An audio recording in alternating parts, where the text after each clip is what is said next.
How's everybody doing today? This is Alkadron bringing you another deck tech. I'm very excited about this one. We're going to start right off with this big boy right here, Shaleskin Bruiser, for 7 mana in mono red. That's such a good start. Let's just pause for a moment to appreciate that. 7 mana creature, mono red. You know this is going to be good. 7 mana mono red gets you a 4/4 trampler. It's a good start. Trample's great. We love trample here. 4/4 is not really what you want to see from 7 mana, but we'll see what else it's got. What else does it do? Whenever Shaleskin Bruiser attacks, it gets +3/+0 until end of turn for each other attacking beast. That's it. That's the whole card. You attack with this guy and 2 beasts, you got a 10/4 trampler. You attack with this guy and 4 other beasts, you have a 16 power trampler. He's coming. This guy is going to get big in a hurry. He's going to, I guess he's not really in much of a hurry. As much of a hurry as you can be in when you cost 7 mana. But in that much of a hurry, this guy's going to get big. +3/+0 is not a small thing to accumulate over and over again for each beast. So let's take a look at what kind of beasts we got. How are we going to make this guy big? We got a lot of beasts, gentlemen. We're going to make him real big. Let's get into it. From small to big. We're gonna crescendo the size of these beasts. We're gonna start with the 1-drop. We only got one 1-drop beast in here. It's Carplucin Wolverine. This is just one of my favorite creatures. I think mostly because of the art. 1-drop 1/1, not super impressive, but whenever it becomes blocked, it can deal damage to a creature or player. So it's a good way to kill 1-butts. If it gets blocked by a 2-butt, you can kill that between its trigger damage and its actual power. Not super impressive, but he's a good 1-drop beast. He'll fill the board. That's what we need him for.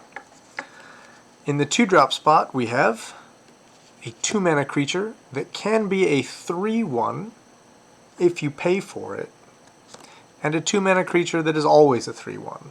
So you can kind of already tell that the selection of Pauper mono red beasts is leaving you something to be desired here, because this card is much better than this one, and this one's not very good to start with. So that's what we're working with.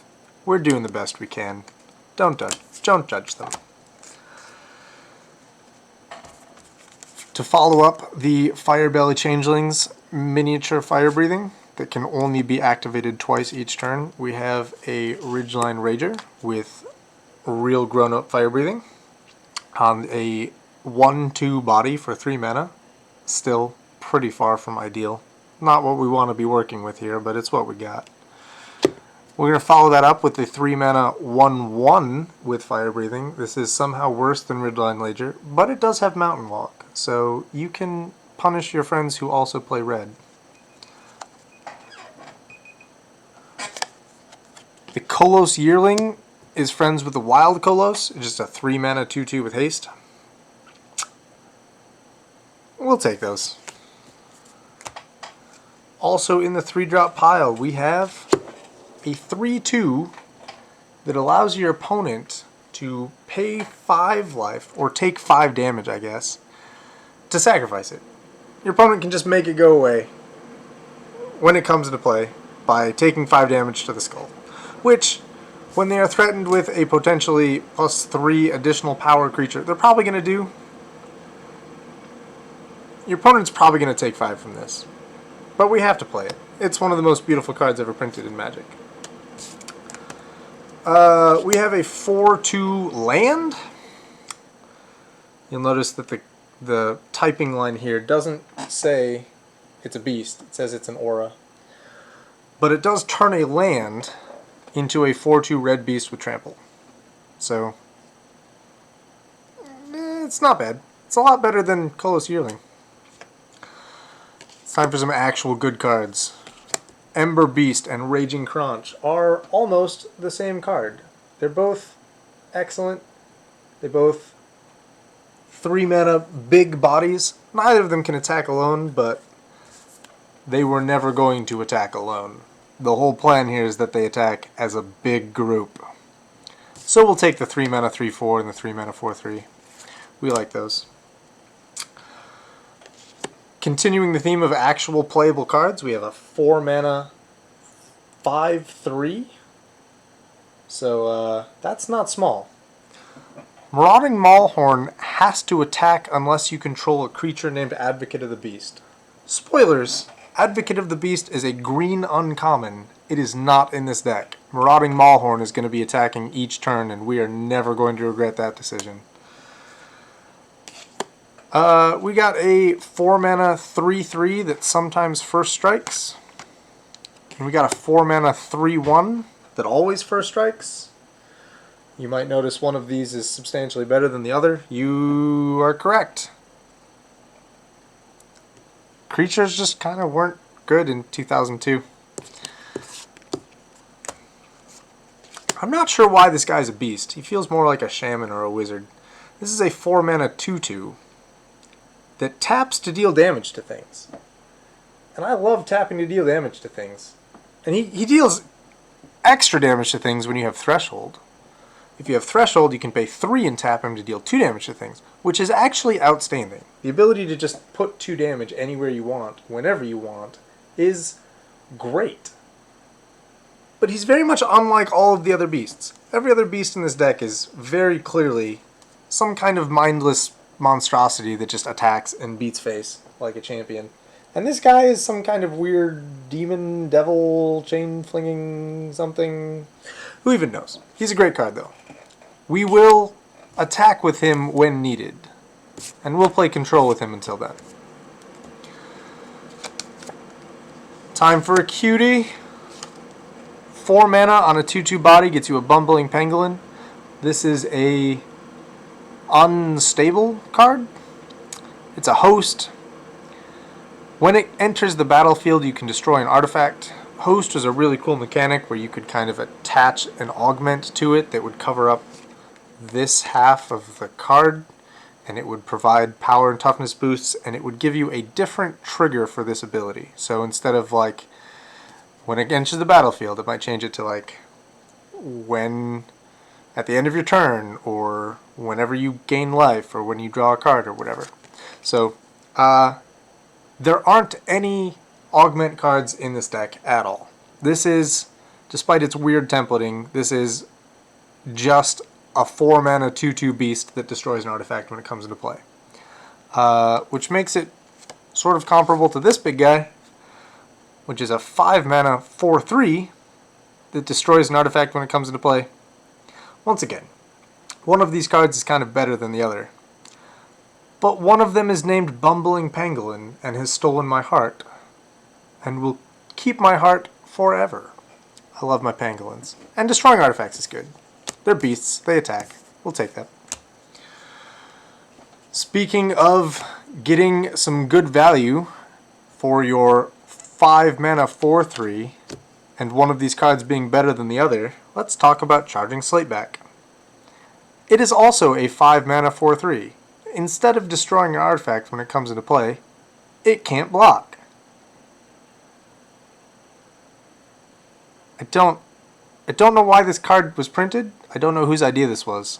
I don't know how good they thought the morph ability was to justify this card and its cost, but I'm pretty sure whatever they were thinking, they were really wrong. Anyway, it's a Slateback. This guy's a Shaleskin. They're clearly related. They're friends. They can hang out in the deck together. Speaking of terrible cards that cost 5 mana, Spurred Wolverine is a 3/2. 5 mana 3/2s. This ability better be great. Let's take a look. Tap 2 untapped beasts you control. Target creature gains first strike until end of turn. Not what I was hoping for. still, it has its uses. If you find yourself on the defensive in your mono-red aggressive attack with everything all the time deck, being able to declare blockers and then tap things to make your guys have first strike is actually pretty powerful. You're probably not going to be on the defensive much, and the ability is a little useless on offense. You have to decide which of your beasts you're attacking with and which of your beasts you're leaving back to give things first strike, which is not ideal, but it's better than nothing. Our selection of beasts was very limited, as you can see. Also for 5 mana, we have the 4/1 with haste and provoke. This is barely even a beast. This is kind of just an extremely expensive flame slash. It costs 5 mana and it'll deal 4 damage to whatever creature you want it to, as long as that creature doesn't have a tap ability. I guess sometimes it's just a 5 mana 4/1 with haste. Usually it's just going to kill a creature. This card will get really, really, really good if we can give it first strike. That's why it's in the deck. As written, it's pretty bad. But if we can give it first strike, then we're in business. If we can reasonably expect this thing to survive a combat and take down a creature with it, and then maybe do that again next turn, then we are cooking with fire. It's time for my favorite 5 mana 4 power beast, the Soldevi Steam Beast. Every time he gets tapped, someone's going to gain 2 life. He regenerates, though, which is not to be underestimated. This deck has a big problem with keeping its beasts around. When you are threatening the table with a 16/4 potential creature that only stays 16/4 if you have a bunch of beasts to attack with, people are just going to kill your beasts. And you're in red, so there's pretty much nothing you can do about it. You just have to watch your beasts get killed and cry. But regenerate is going to be a huge benefit. I also really like that this guy lets you sort of play politics. You can sort of decide who you want to gain 2 life and like help them out. I think this is a really cool card. It definitely costs too much. It could cost 4 and still be balanced, but here we are. Alliances was weird.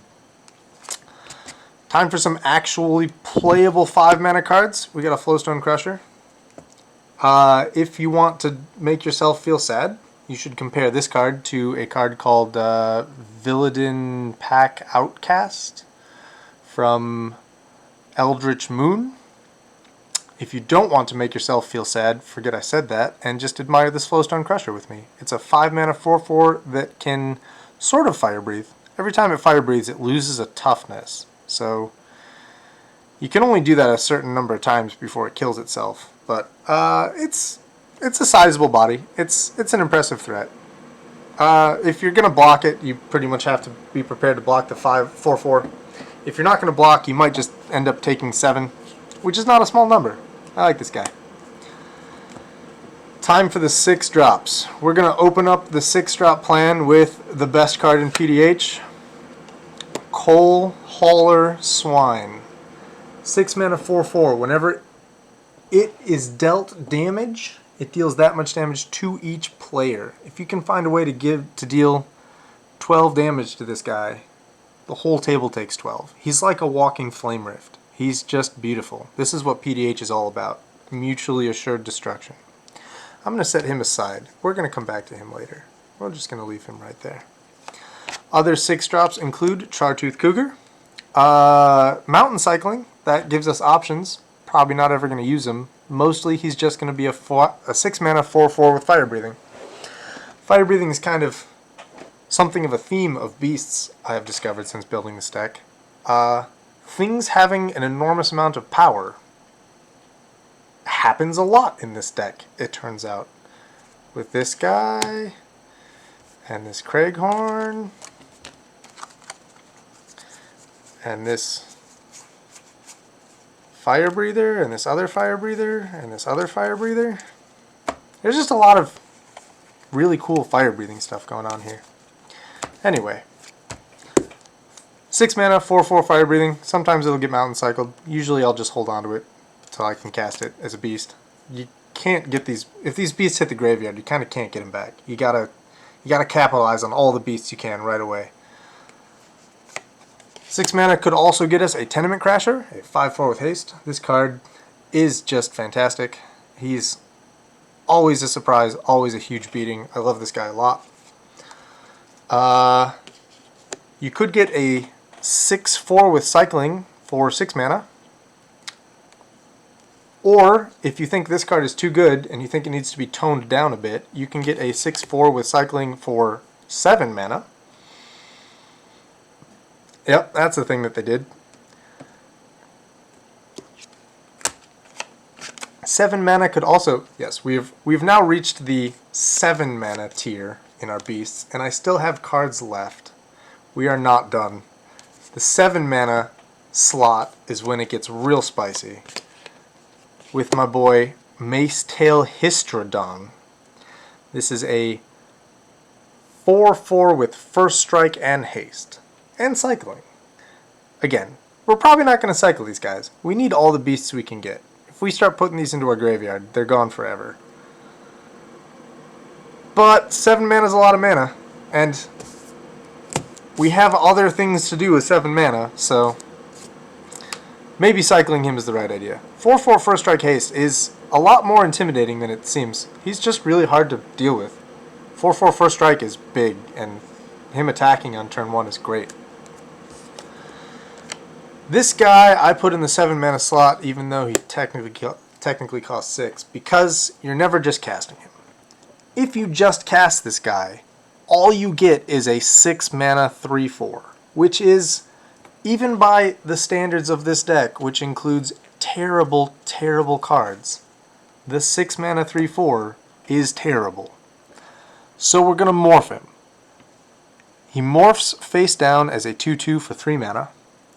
For 7 mana, you can flip him up. And then he's face up and he's a 3/4.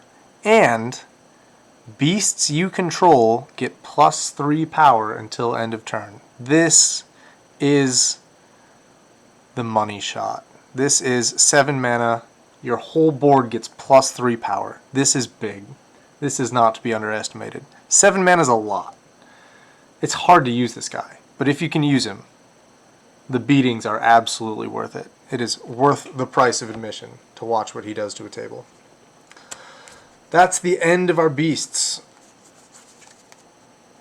You may be looking back at our list of beasts and wondering, what on earth is this man thinking? All of those cards were terrible. Why did he build a deck around beasts?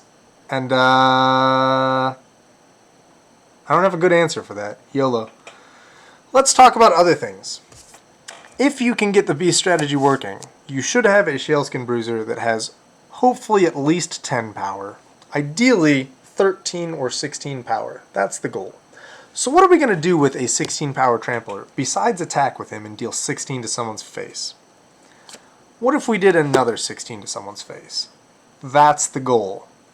This is a group of cards that I will like to refer to as deals damage equal to its power. That's this card slot, and it starts with Fling. You can attack with this guy for 16 and then fling him for another 16, and that feels exactly as good as it sounds. It feels really good.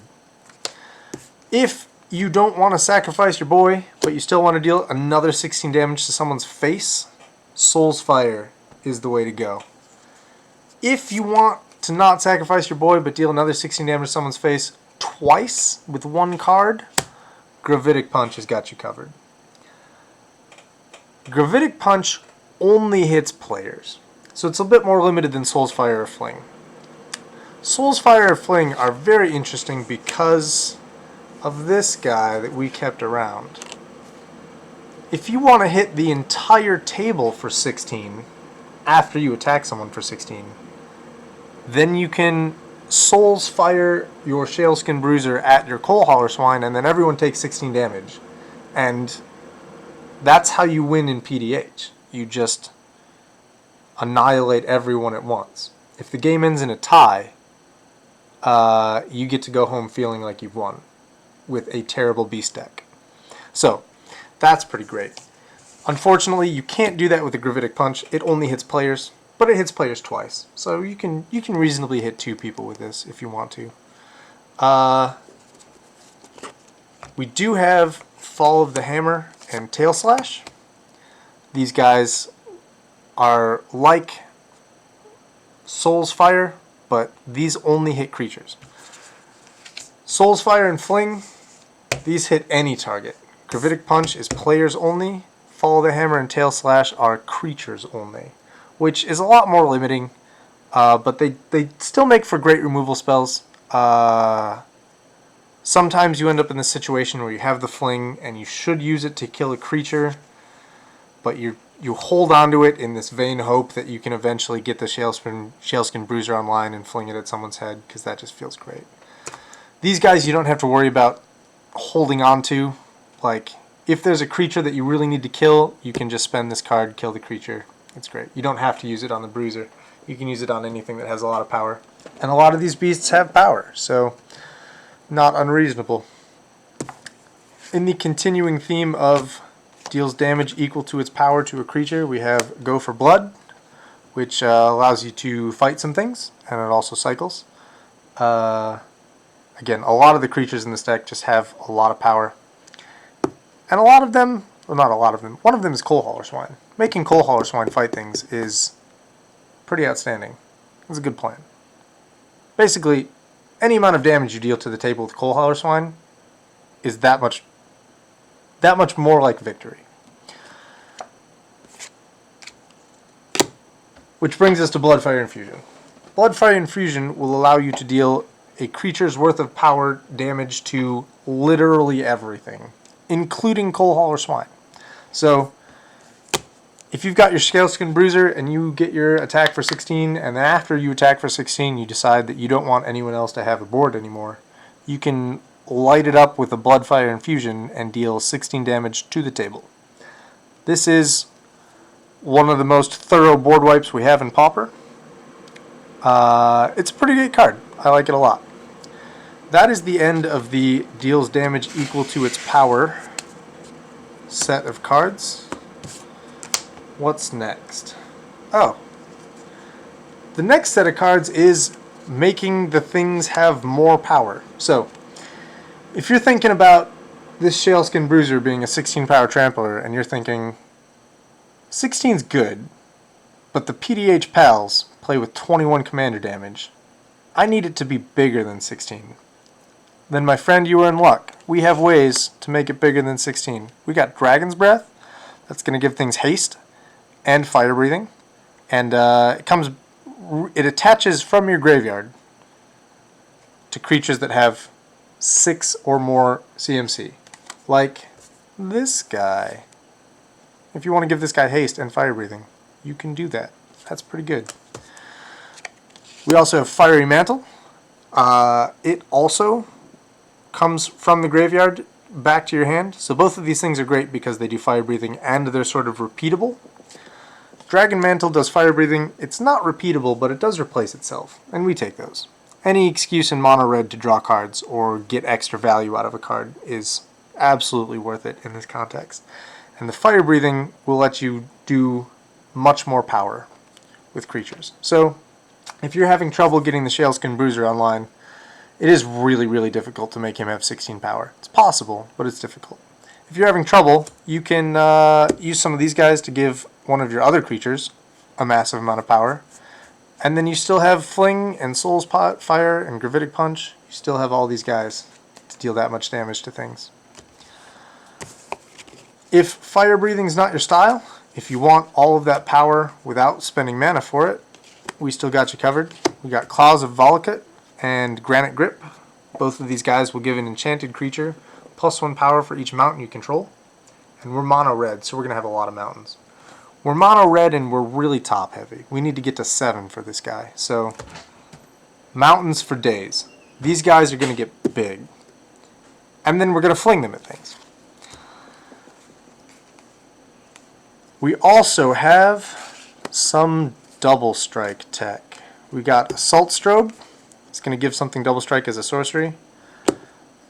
Teamer Battle Rage is going to give something double strike at instant speed, and maybe also trample if that thing is big enough. And This deck is very, very focused on power, so we can pretty much guarantee that that thing is going to be big enough. Double Strike and Trample at instant speed for 2 mana is fantastic. We have another Double Strike instant. It doesn't give Trample, but it does cycle. It's not as good as Battle Rage, but any redundancy we can get in the Double Strike department when we have the potential to attack with a 10 or 13 or 16 power Trampler, any amount of Double Strike is the correct amount of Double Strike. And we have Uncaged Fury as well. This one's a bit more expensive at 3 mana, but it gives the creature +1/+1 in addition to Double Strike. So this is all 4 Double Strike cards that are legal. Or I should say all 4 Double Strike spells that are legal in a mono-red Pauper. I guess Psychotic Fury is legal, it's just uncastable. Sometimes we won't hit the Double Strike, but we still want to protect our boys. I mentioned that the Craighorn guy really wants First Strike, so we have a couple ways to give him First Strike. The Sparring Color is great because we can move that around at instant speed after blockers are declared. This deck has a real problem with toughness, which is an enormous problem in a deck that needs to be attacking constantly for anything to work. So both of these cards will give creatures First Strike and let them survive combat even though they have terrible toughness, because they all have absurd amounts of power. Just ridiculous, stupid amounts of power. So this guy can attach itself at instant speed, and it just gives First Strike. This gives a creature +1 power in First Strike, and this is one of the very cool tribal things. You can sacrifice this aura to give the enchanted creature and everything that shares a type with it +1/+0 in First Strike until end of turn. So if you leave it alone, it's just +1 power in First Strike kind of permanently, but you can sacrifice it to give your whole board +1 power in First Strike, because everything in this deck is a beast. These cards are very good. They'll contribute to the survivability of your beasts, which is necessary in a deck that's full of creatures this bad. This is one of the best survivability cards we have. A lot of mistakes got made in Legends. This is one of them. Red's kind of not supposed to have access to regeneration, but when you got that many muscles, the regeneration only costs 3. That's all it takes. So we'll take advantage of this Legends mistake and give our creatures regenerate for 3 and +1 power. It's all about power. This card doesn't really have a category, it just goes in all the red decks. It's Aftershock. It's super versatile removal. Destroys an artifact, creature, or land, and then it deals you 3 damage, which is pretty insignificant. The next group of cards we're going to talk about is card advantage. Well, I shouldn't say card advantage, just sort of draw spells. There are 3 of this card, so we run 3 of it. This is Thrill of Possibility, Tormenting Voice, and Wild Guess. All 3 of these cost 2 mana. They cost you discarding a card, but then you draw 2 cards. You've already seen that an enormous number of the cards in this deck are terrible. And there's basically nothing else in mono red that's going to give us card advantage, let us draw cards regularly. So having all 3 of these around to be able to discard terrible cards like Kolos Yearling, and hopefully draw into good cards like Flowstone Crusher or Seldevi Steam Beast, these are very important. Also in that theme, we have Cathartic Reunion, which is like a Wild Guess, but even more. Still costs 2 mana, but you discard 2 cards instead of 1, and you draw 3 instead of 2. So it's like Wild Guess +1. And all 4 of these cards are pretty important. Discarding things is... Discarding the bad cards so you can get to the very few good cards in this deck is crucial. Fire Prophecy lets you... It's not quite discard.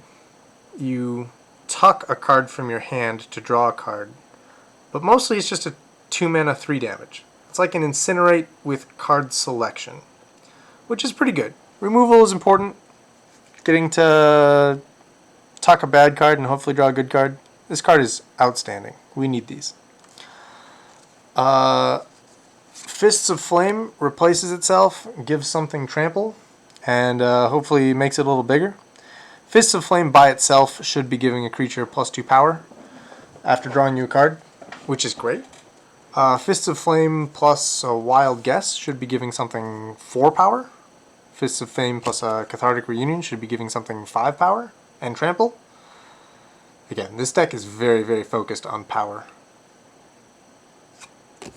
The number of cards that increase power and do nothing about toughness is kind of absurd. P.S. I love red. Other draw spells we have are Orcish Cannonade and Relic of Progenitus. And both of these are standard removal control kind of things and that draw you cards. The Cannonade costs 3 mana. It only deals 2 damage to a target, but then 3 damage to you.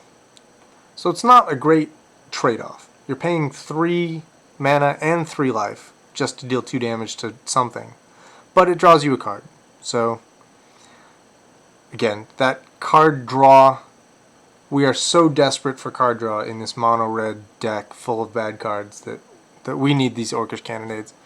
Relic of Progenitus, hopefully you recognize the art because it's in Japanese.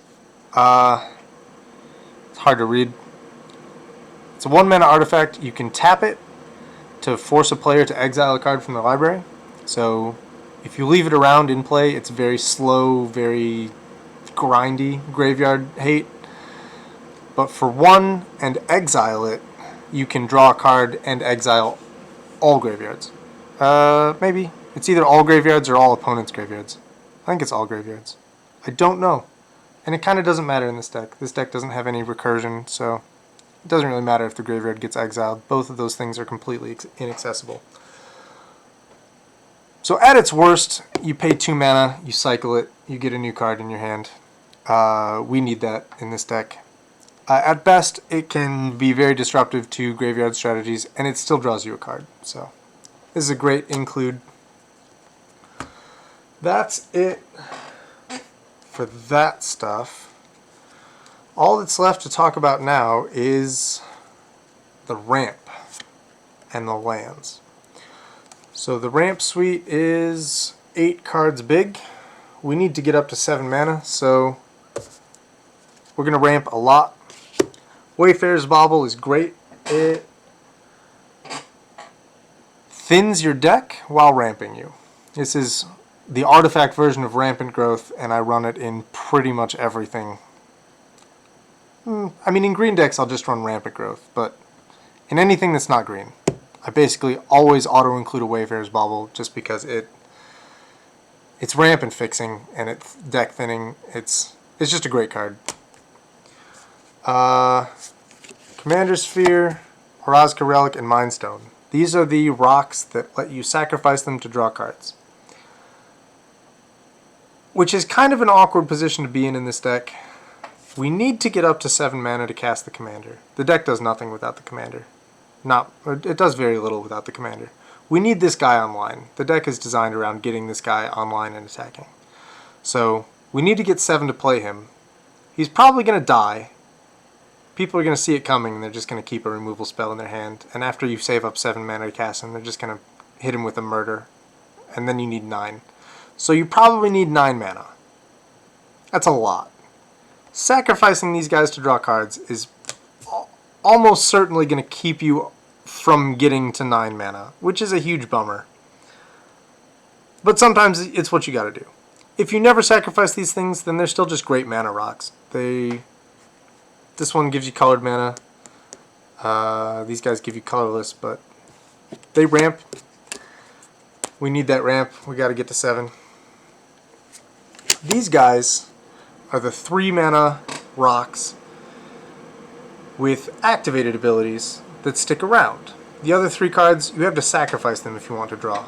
Bonder's Ornament, you get to keep it in play and draw cards off it, which is nuts. It'll give everyone else who has a Bonder's Ornament a card, but it gives you a card, which is much more important in the super top-heavy mono-red deck with no other way to generate card advantage. This card is outstandingly good in general, and extra super good in this deck that is really lacking in these options. Seer's Lantern doesn't draw you cards, but it is card selection. You can scry 1 for 2 mana and tapping it, in addition to it being a rock. All of these things are just, they're rocks. They ramp you up to 7, which is beautiful by itself, but that they draw you cards as well. This is, I can't believe how good this card is. I'm so excited about Ikoria Commander just because of this. But the Seer's Lantern is, it's a lot worse. It's cheaper, the ability, but it doesn't draw you cards.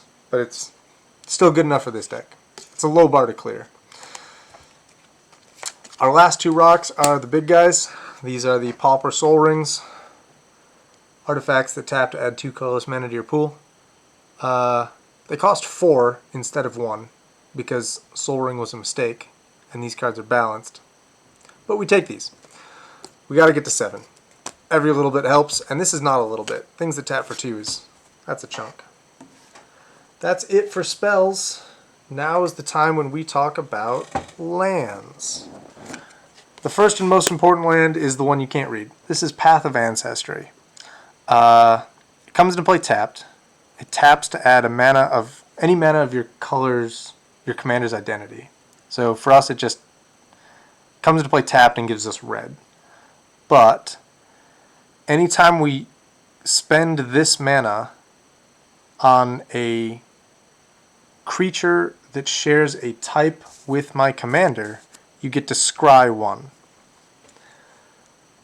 So every time we play a beast, we get a free scry off this land, which is fantastic. What this deck really desperately needs is card selection, card advantage, card draw, and this is one of those things. And it's one of those things that comes on a land, so we don't have to worry about using spells in our deck to get this benefit. So Path of Ancestry is great. Haunted Fengraf. I just finished saying that this deck has no way to get things out of the graveyard. Turns out I lied. It has one thing to get stuff out of the graveyard. It's Haunted Fengraf. Pulls a creature out at random. Otherwise it just taps for a colorless mana.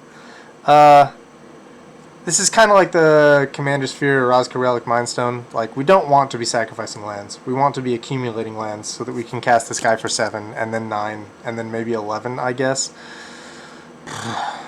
But if needs must, we have options. Options is good. Cave of Temptation is another option. We don't need to spend a generic to filter into red. So we're probably just going to use this for its colorless ability and its ability to put +1/+1 counters on creatures. Again, if you sacrifice the land, which feels bad, but options are great. It's having this in the deck instead of a mountain. The opportunity cost for that is pretty negligible. So even though we're almost never going to sacrifice this, it's still right to have in the deck, I think. We got these guys that come into play tapped and give us abilities. This guy pumps something's power, which is what this deck does. We just pump power all day, every day to absurd, egregious levels. So that we get that off lands as well feels good. This guy will pump power toughness and give first strike. So much of this deck is focused on power and just has nothing to do with toughness that we need that extra first strike source to keep our boys alive. Like Crested Craighorn. This is outstanding with that 4/1 haste provoke guy. Just giving him first strike, let him attack and survive, and kill a 5 toughness creature. That's good. We got 2 of the cycle guys. Much like the sacrifice lands, we're probably not going to cycle these guys often. That's why we're not running all 3. We're just running these 2. But having options is good, and it coming into play tapped is a pretty minimal cost for us. And then we have a Dwarven Mine, which is a mountain that will probably give us a body. That's just free real estate. Having blockers to throw in front of buses is good. The rest is all mountains, and that's all we got. Big boys, tons of power, absurd amounts of power. Fire breathing, granite grip, silly, ridiculous, absurd amounts of power on our creatures that are almost certainly going to die because they don't have any butt. But we're going to go down swinging.